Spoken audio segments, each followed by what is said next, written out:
Warning, there is a good chance Bitcoin Mike has no idea what he's talking about. Do your own research. Enjoy the show. Thank you. Ouch, look at the market today, folks. We got Bitcoin at 16,700 while the altcoins have taken dumpers. Cardano almost down to 25 cents. Wow, 25-cent Cardano was my absolute bottom for Cardano. I think I called it about a year ago. I was posting on people's YouTube channels saying we'll probably go to 25 cents, worst case scenario. But hey, at this point, maybe we'll go down to 15 cents, 20 cents. I don't even know, but all I know is we're getting pretty darn close. The reason you're seeing this is a lot of these altcoins are basically draining and that money is going back into Bitcoin. This happens every bear market. Traditionally, Bitcoin drops like 75% and the altcoins can drop up to 95 to 98%. So the one thing that kind of struck me weird about this market a few months ago was how the altcoins really weren't losing too much compared to Bitcoin, but now they absolutely are. So I think we're close. I was listening to Richard Hart earlier. He was talking about now we just need one capitulation candle. And that would kind of mean like, okay, we got a flash crash. We got Bitcoin at 16.5 and then it just drops down to 14,000, like just drops. And it just takes these altcoins down with it. But it all happens like within like a 2-hour time frame. And you see like an XRP go down to like 25 cents, Cardano go down to 15, 20 cents, Theta go down to 50 cents, but it'll be very short-lived. And then we basically come back up from there. So that's kind of where we're at. We're coming close, folks. We're coming close. But, you know, these are the tough times. I feel it. Trust me. I feel it in the air. The sentiment is bad, bad, bad. But this is the time when millionaires are made. Okay, so I found this article. Sam Bankman-Fried, as we all know, he got arrested not too long ago. He's in the Bahamas. He's in a royal shithole jail in Bahamas. And, of course, they want to extradite him to the United States. Well, he's been fighting that. But now he's out of the medical ward. They had him in the medical ward. And he's in with general population. And he's like, oh, this ain't good. I'd rather be in a U.S.-based jail. So now Sam Bankman-Fried is reversing his decision on contesting extradition. I actually thought this might happen. I never said anything because I'm thinking, like, why would he want to sit in some Bahamas shithole jail? Here's a little bit about the jail. I already did a video about this. I'll just run by it. Bahama jail, where FTX Sam Bankman-Fried reportedly is heading, is harsh and rat infested.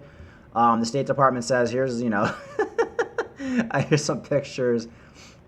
I mean, look at these people in this cell. This is not a place you want to be. Now, I did the video that the toilets don't work. They got buckets out. They set buckets out front where you have to piss and shit in them. I mean, I'd much rather be in a U.S.-based prison.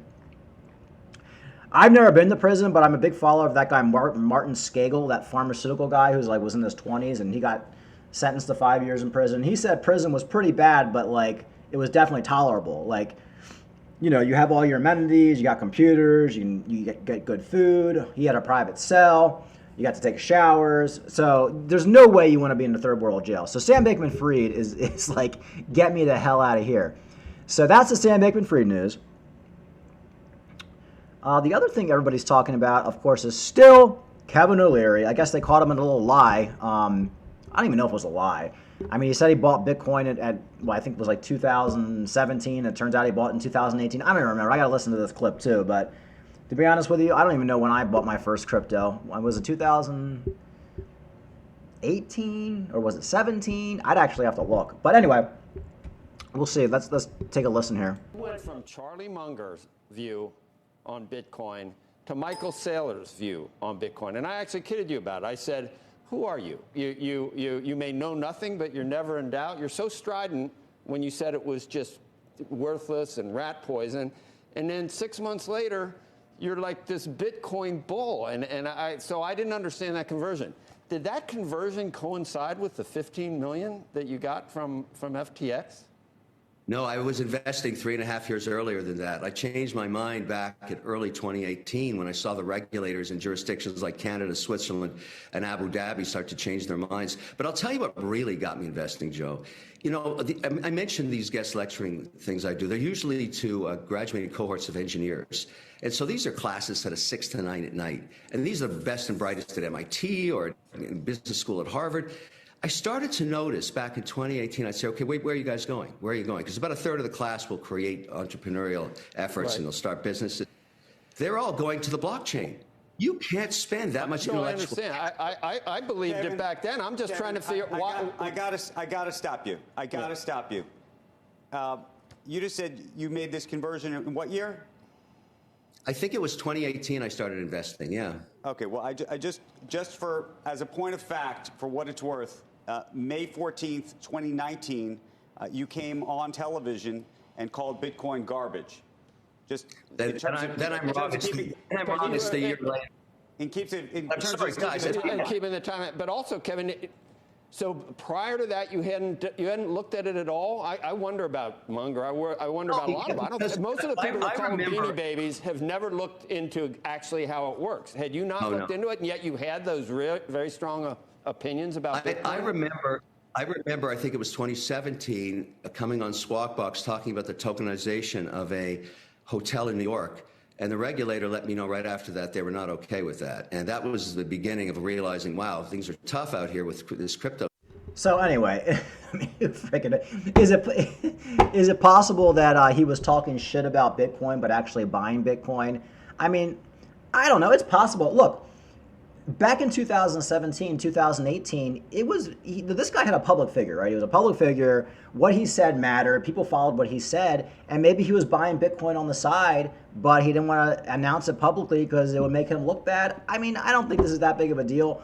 Do I know when I bought my first Litecoin? I think it was 2017 towards the end, but I don't know. I mean, it's around there. So, and he, like I said, he has a public persona. You have to go back to 2018 where, okay, when I first got into cryptocurrency, guys, I had to change from Bank of America to Wells Fargo because Bank of America wouldn't let me link my account to Coinbase.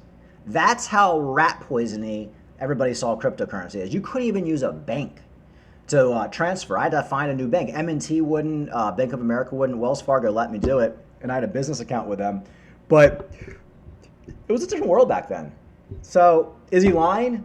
Maybe. Did he just not want to tell anybody back then? Maybe. Is he wrong about the dates? Maybe. Maybe. But see, what's going to happen now is because Kevin O'Leary is not jumping on the Sam Bankman-Fried, hang him, burn him at the stake train, people are not going to pick through everything Kevin O'Leary has said about cryptocurrency for the last couple of years, and they're going to find inconsistencies.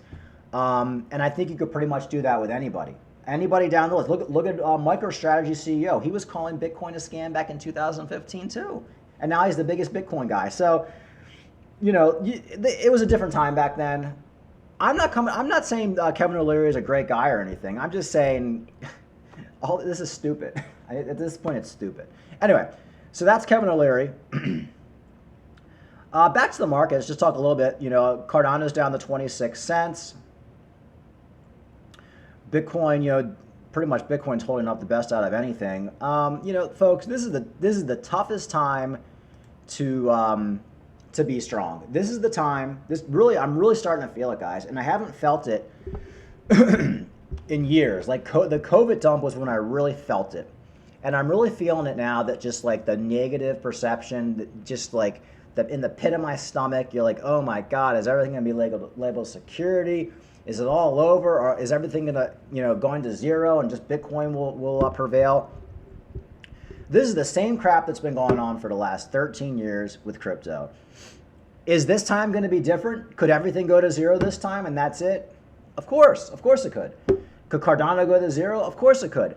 But I'm betting on the fact that everything's going to do what it always does. It's kind of like you go to bed at night, and the sun's been rising for the last 1,000 years, or thousands of years, millions of years.